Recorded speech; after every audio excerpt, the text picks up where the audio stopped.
અહેમદાબાદ મિત્ર ન્યૂઝમાં આપનું સ્વાગત છે।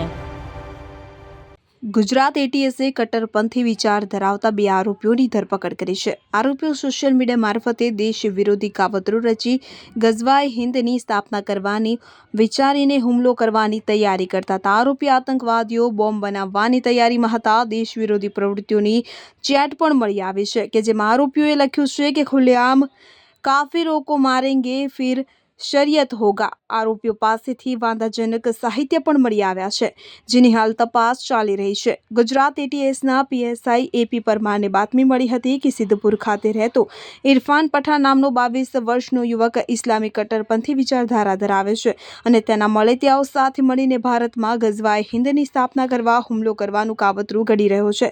આરોપી અત્યારે ફંડ ભેગા કરવાના અને બોમ્બ બનાવવાની તૈયારી પણ કરી છે કે જેથી એટીએસ દ્વારા અલગ અલગ ટીમ બનાવી ઇરફાનની સિદ્ધપુર ખાતેથી ધરપકડ કરવામાં આવી હતી।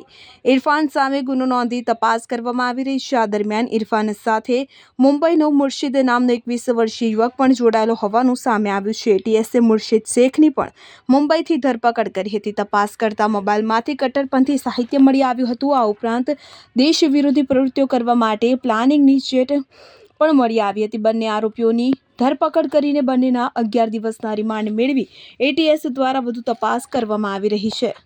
અહેમદાબાદ મિત્ર ન્યૂઝની યુટ્યુબ ચેનલને સબસ્ક્રાઇબ કરો અને બેલ આઇકોન જરૂરથી દબાવો જેથી દરેક મહત્ત્વના વિડીયોની નોટિફિકેશન તમને મળતી રહે।